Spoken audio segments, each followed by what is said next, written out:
මේ මම සාකච්ඡා කරන්න සූදානම් වෙන්නේ අපේ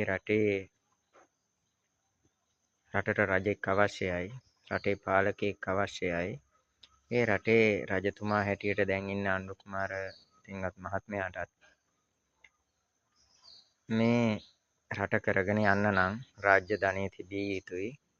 රාජ්‍ය ධනෙ තියෙන්න ඕන නිසාම ස්වාමින් වහන්සේලාට ඇතිතරම් ධනෙ තියෙනවා. ස්වාමින් වහන්සේලාට පූජා කරපු ධනය ඒ තමයි එකක් නිකමට හිතලා බලන්න සිරීපාදේ එක්කෙනෙක් රුපියල් 100ක් දාලා වන්දනා කළොත් මේ මාස 5ට කෝටියක් වන්දනා කළොත් කෝටි 100ක් වෙනවා.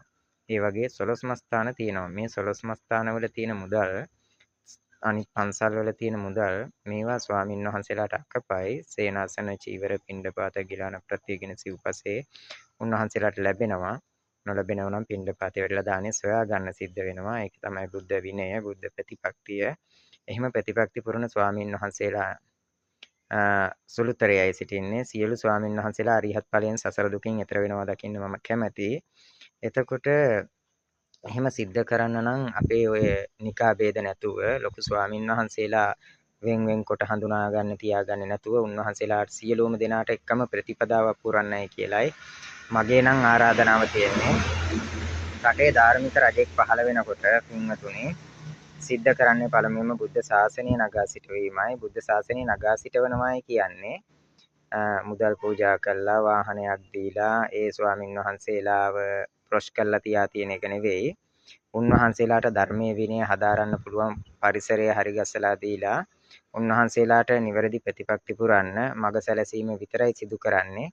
ඒ සිදු කිරීමෙන් උන්වහන්සේලා පයින් වැඩම කොටගෙන අද සමාජයේ යන ලොකුම මේක තමයි ලොකුම වරද තමයි නුඹේ පාංශකූලෙට එන්නේ මට මේ දේ කළේ නැත්තම් කියලා ස්වාමින් වහන්සේලා ඉන්නේ බ්ලැක්මේල් කරන ස්වාමින් වහන්සේලා. ඉතින් එහෙම අද සමාජ මාධ්‍යයේ ගොඩාක් ස්වාමින් වහන්සේලා කුටියක් හදලා දීපු මහත්තුරුන්ට පවා දෝෂාරෝපණය කරන එතකොට ඉඩම් අල්ලගන්න බැරුව අක්කර ගණන් ඉඩම් රැස් කරගන්න තියෙන බල තණ්හාවෙන් ඉන්න ස්වාමින් වහන්සේලා මේවා ගැන ශාසනයේ නිකායෙන් නිරපුවා ඒවා මේවා කියන එක නෙමෙයි කරන්න ඕන. බුද්ධ ශාසනයේ කිසි කෙනෙක් නිරපන්නේ නැහැ. දේවදත්තවත් නිරපුවේ නැහැ. ඒ අයට නිවැරදි ප්‍රතිපත්ති පුරන්න අවශ්‍ය පරිසරය හදලා දෙන එක විතරයි. ඉඩම් පූජා කරන එක නෙවෙයි. අෂ්ට පරිස්කාරකයේ තුන් සිවුරයි පාත්‍රය දීලා සියලුම දෙනා නිවැරදි ප්‍රතිපත්ති පිරුවා නම් පුරනවා නම් හොඳයි. එහෙම වුණොත් මේ බුද්ධ ශාසනය බොහොම ලස්සනයි, බොහොම ප්‍රතිපත්ති ගරුකයි. සියලුම